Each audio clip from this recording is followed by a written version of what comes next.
दोस्तों नमस्कार। दोस्तों मैं विमल शाही आप सभी लोगों का अपने चैनल में स्वागत करता हूं और उम्मीद करता हूं कि आप लोग सब लोग स्वस्थ होंगे एवं मस्त होंगे। सभी राष्ट्रवादियों और सनातनियों से ये निवेदन रहेगा कि आप लोग मेरे चैनल को सब्सक्राइब कर लीजिए और वीडियो को लाइक एवं शेयर भी कीजिए। दोस्तों आज हम लोग बात करने वाले हैं मालेगांव में जो ब्लास्ट के जो आरोपी थे उनके ऊपर जो आज कुछ खुलासा भारतीय मीडिया में हुआ है, उन सब के ऊपर हम लोग बातचीत करेंगे। तो दोस्तों जैसा कि आप लोग सब जानते हैं कि कल जो है मालेगांव ब्लास्ट के सभी आरोपियों को एनआईए के कोर्ट ने दोष मुक्त साबित कर दिया है और इससे इस बात से पर्दा उठ जाता है कि जो कांग्रेस के सरकार ने एक भगवा आतंकवाद, हिंदू आतंकवाद की जो साजिश रची थी, उस साजिश से कांग्रेस बेनकाब हो गई है। दोस्तों 2006 के बाद से ही जिस तरह से देश में विभिन्न इलाकों में जिस तरह से बम धमाके हो रहे थे, कभी बेंगलोर में, कभी मुंबई में, कभी अयोध्या में, कभी काशी में, हर जगह बम ब्लास्ट हो रहे थे और बम ब्लास्ट के सभी जो आरोपी थे वो एक ही संप्रदाय के थे। तो उस चीज को बैलेंस करने के लिए कांग्रेस ने एक थ्योरी चलाई। उन्होंने कुछ ऐसे साजिश रचे जिससे ये साबित किया जा सके कि सिर्फ मुस्लिम ही आतंकवादी नहीं हैं, हिंदू भी आतंकवादी हैं। और ये दोस्तों कोई नई बात नहीं थी। आप देख लीजिए 1993 में जो मुंबई में जो ब्लास्ट हुए थे उसमें टोटल हुए थे 12 ब्लास्ट, लेकिन उस समय के तत्कालीन मुख्यमंत्री जो थे शरद पवार, उन्होंने इस चीज को बैलेंस करने के लिए कहा कि नहीं, ब्लास्ट हुए थे 13 जगह और एक जगह जो ब्लास्ट हुआ था वो मस्जिद में, ताकि इस चीज को बैलेंस में किया जा सके कि ब्लास्ट में सिर्फ एक खास वर्ग को टारगेट नहीं किया गया था, मुसलमानों को भी टारगेट किया गया था। हालांकि बाद में उन्होंने कहा कि ये मैंने झूठ बोल दिया था ताकि उस समय हिंदू मुस्लिम के दंगे को रोका जा सके, इसलिए मैंने झूठ बोल दिया।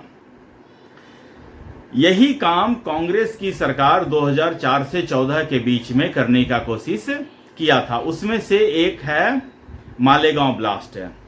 उसके बाद दोस्तों मुंबई में जो कसाब वाला जो अटैक हुआ था, उसमें भी सोचिए कि अगर कसाब नहीं पकड़ा जाता तो इस थ्योरी को पूरी तरह से साबित कर दिया जाता कि हिंदू आतंकवादी होते हैं, क्योंकि कसाब और उसके जितने भी साथी थे जो मुंबई में आए थे, सबके हाथों पर मेरी तरह कलावा था, सबके पास पहचान पत्र थे जो कि कॉलेज स्टूडेंट्स के थे, जो कि कोई किसी का मुंबई का था, किसी का बेंगलोर का था।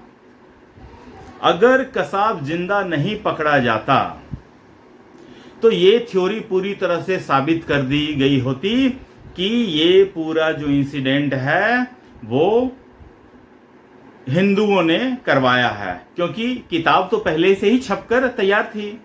आपको तो याद ही होगा ना कि दिग्विजय सिंह और कितने मुस्लिम लोग उस मंच पर थे, इंक्लूडिंग महेश भट्ट, वो सारे किताब लहरा रहे थे कि 26/11 आरएसएस की साजिश है। तो इसी क्रम में 2000 मालेगांव का जो ब्लास्ट 2008 में हुआ था, उसमें सोचिए जो एटीएस का एक के जो एक्स हैं, उन्होंने कहा कि उस समय एटीएस के चीफ हुआ करते थे खूंखार परमवीर सिंह। परमवीर सिंह ने उस एटीएस के जो सब इंस्पेक्टर थे उनको कहा था कि मोहन भागवत को भी गिरफ्तार करना है, और उस अधिकारी ने साफ कह दिया कि भगवा आतंकवादी जैसा कोई चीज है ही नहीं, ये एक साजिश थी हिंदुओं को बदनाम करने के लिए। उस आदमी ने मोहन भागवत को गिरफ्तार करने से मना कर दिया। इसके लिए बाद में उनके ऊपर भी केस डाले गए और उन्होंने कहा कि मेरा 40 साल का करियर पूरा इन लोगों ने बर्बाद करके रख दिया। उनसे पूछा गया कि सुशील शिंदे के बारे में क्या कहेंगे।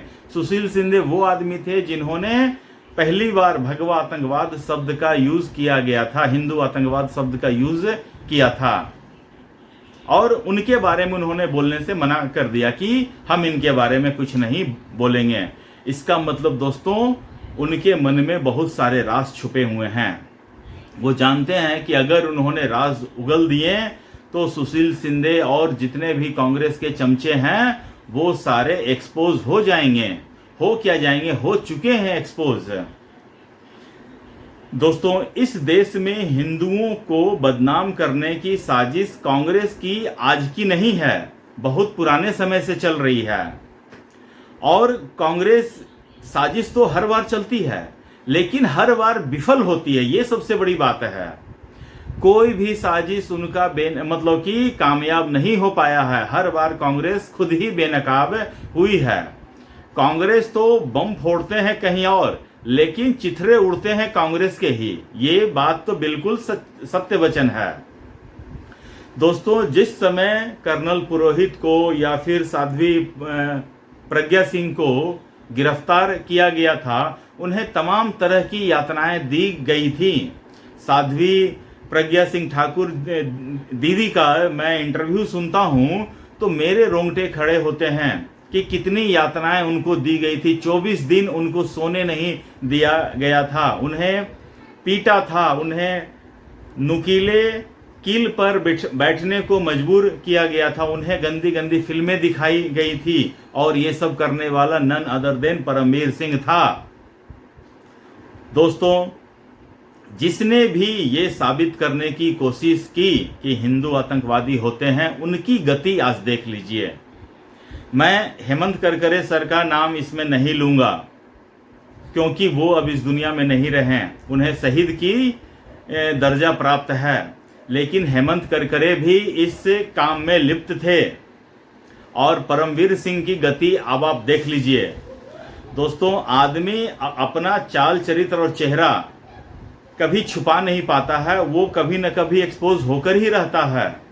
परमवीर सिंह देखिए, जब उद्धव ठाकरे की सरकार थी तो किस तरह परमवीर सिंह, सचिन वाजे, ये सब मिलकर मुकेश अंबानी के घर पर ही बम रखवाए थे, और अर्नब गोस्वामी को भी फंसाने का कोशिश इन लोगों ने किया था।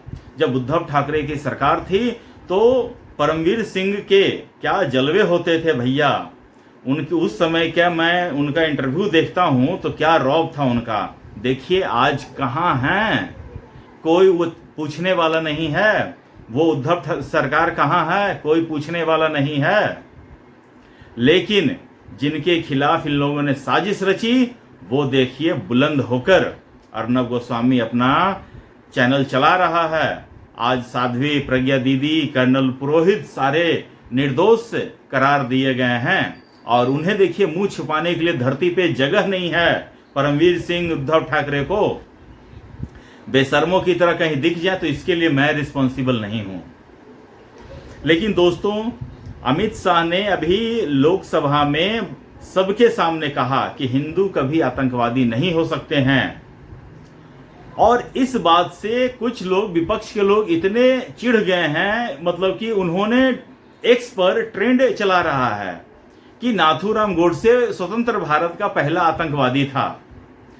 भैया, अब आपको जो बोलना है सो बोलिए, लेकिन अमित शाह ने आज के संदर्भ में अपनी बात रख दी। अब ये बात जो है रिकॉर्ड पर चली गई है, और दिग्विजय सिंह बेशर्मों की तरह टीवी पर आकर बोलते हैं कि नहीं, हमने कभी नहीं कहा था कि 26/11 आरएसएस की कॉन्स्पिरेसी है, जबकि दिग्विजय सिंह उस किताब के विमोचन के कार्यक्रम में अवेलेबल थे, साक्ष्य मौजूद हैं। लेकिन सोशल मीडिया के होते हुए भी ये लोग अपनी बातों से मुकर रहे हैं।